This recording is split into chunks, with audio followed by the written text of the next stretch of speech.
Il est 6h41, excellente matinée sur Europe 1. En pleine période d'inflation, nos nouvelles habitudes de consommateurs sont passées à la loupe, en particulier avec l'étude qu'on vous dévoile ce matin sur Europe 1, étude de l'Observatoire CTLM sur le modèle du low cost.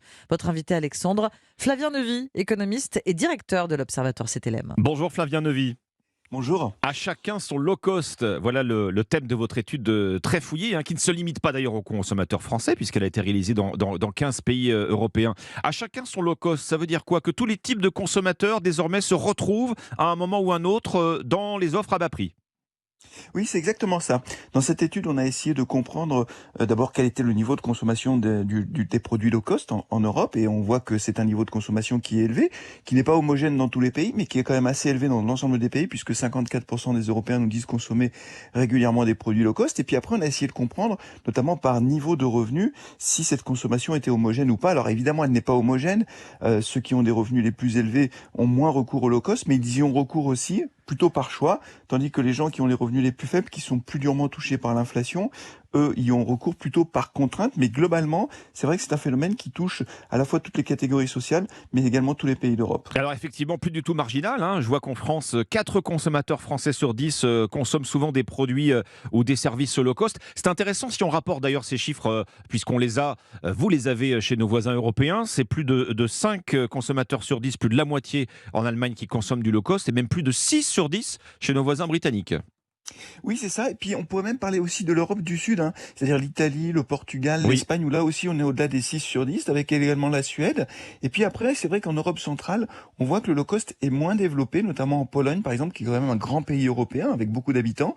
Mais c'est donc pas une consommation qui est homogène. Et c'est vrai que les Français sont un petit peu en retrait par rapport à la moyenne européenne, même si quand même 4 consommateurs sur 10 qui disent consommer Ah oui. régulièrement des produits low cost, c'est quand même beaucoup. C'est pas marginal du tout. Alors le low cost, c'est d'abord le hard discount alimentaire. On est tous familiarisés avec ces enseignes, mais ça va bien au-delà. Flavien Neuvy, d'ailleurs, vous avez demandé aux sondés de citer les marques low cost qui leur viennent le plus spontanément à l'esprit. Quelles sont-elles? Oui, alors c'est vrai qu'il y a le hard discount alimentaire, et notamment avec des enseignes comme Aldi ou Lidl qui reviennent très régulièrement. Il y a l'aérien également, qui est quand même historiquement le secteur dans lequel le low cost s'est beaucoup développé depuis une trentaine d'années, avec des Oui. compagnies aériennes comme Ryanair. Et puis on a également le textile. Alors le textile qui est avec des enseignes, notamment une enseigne qui s'est beaucoup développée dans les pays d'Europe du Sud, Primark, qui arrive également en France. Et puis après, il faut pas non plus négliger, par exemple, tout ce qui est non alimentaire, c'est-à-dire le bazar non alimentaire, avec des enseignes de type Action, de type Stocomanie, etc., qui se développent beaucoup et qui d'ailleurs vont prendre des parts de marché sur les hypermarchés traditionnels, qui eux aussi ont des rayons non alimentaires, mais qui sont durement concurrencés par toutes ces nouvelles enseignes qui se développent beaucoup. 3 secteurs qui incarnent le low cost, donc la grande distribution, le transport aérien et l'habillement. Il y a aussi ce constat dans votre étude qu'on est arrivé à l'heure du low cost décomplexé. C'est ce que vous dites, il y a plus ce côté dévalorisant qu'il avait à ses débuts. Oui, alors ça, c'est vraiment un enseignement absolument essentiel de notre étude, c'est qu'on voit bien que l'image du low cost a beaucoup évolué au cours de ces 20 dernières années. Nous avions fait déjà des études il y a Oui. 20 ans sur le low cost, et c'est vrai qu'à l'époque, le low cost était plutôt perçu un peu comme une consommation honteuse. On pouvait pas faire autrement, on se cachait un peu, on ne le revendiquait pas. Et aujourd'hui, c'est vu comme étant plutôt une consommation intelligente, c'est-à-dire que ce sont des produits qui se ressentent sur l'essentiel. On va pas payer plus cher pour des produits ou des services dont on n'a pas besoin.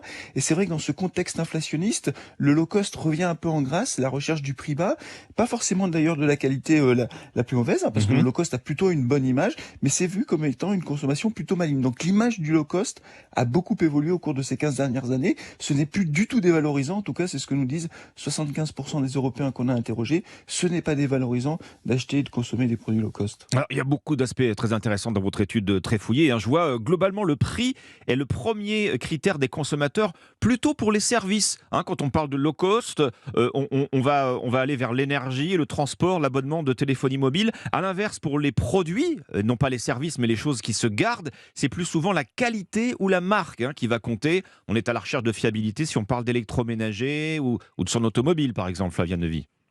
Oui, c'est ça, c'est absolument ça. C'est-à-dire que, en fonction des produits achetés, les critères des consommateurs vont être différents. Et d'ailleurs, ça devient très compliqué pour les entreprises de savoir comment communiquer vis-à-vis de ce consommateur, comment faire de la publicité, par exemple, pour s'adresser à ces consommateurs. Parce que un même consommateur, pour prendre un exemple un peu caricatural, mais qui est très vrai, s'il décide de partir en vacances à 2 heures de France, par exemple, en Europe centrale, il peut très bien prendre une compagnie aérienne low cost parce qu'il considère qu'il ne voudra pas payer plus cher ce billet d'avion parce que 2 heures d'avion, ça ne mérite pas plus.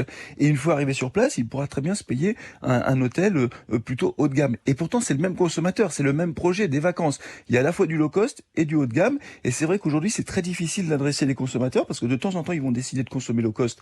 Et c'est un choix complètement souverain, si je puis dire, en tout cas volontaire. Et puis de l'autre côté, dans le même temps, ils pourront consommer des produits plus haut de gamme. Autre question intéressante à l'heure de l'explosion de l'occasion de la seconde main. Vous avez posé cette question. Que faites-vous si vous avez le choix entre du neuf low cost et un produit d'occasion de marque? Et là, la réponse est tranchée. 62%, presque 2 tiers, choisissent le neuf, low cost. Oui, absolument. Donc ça montre qu'effectivement, le low cost est quand même une réponse aussi au contexte inflationniste du moment. Ça vient spontanément à l'esprit devant l'occasion, même si, il faut quand même le dire, le marché de la seconde main se développe beaucoup, dans beaucoup de secteurs. On parlait du textile tout à l'heure, de l'équipement de la personne. C'est un secteur qui se développe beaucoup, le marché de l'occasion sur le vêtement. Et c'est aussi une réponse à cette crise du pouvoir d'achat. Mais c'est vrai que le low cost, les produits neufs, restent quand même très attractifs pour beaucoup de consommateurs, notamment pour certains produits de type électronique grand public, téléviseur, hi-fi, vidéo, où là on va privilégier plutôt effectivement des produits neufs plutôt que des produits de seconde main parce qu'on a toujours un peu d'inquiétude sur la qualité des produits achetés. À chacun son low cost. Voilà pour cette étude très complète que vous nous dévoilez ce matin sur Europe 1. Merci Flavien Neuvy, économiste et directeur de l'Observatoire CTLM.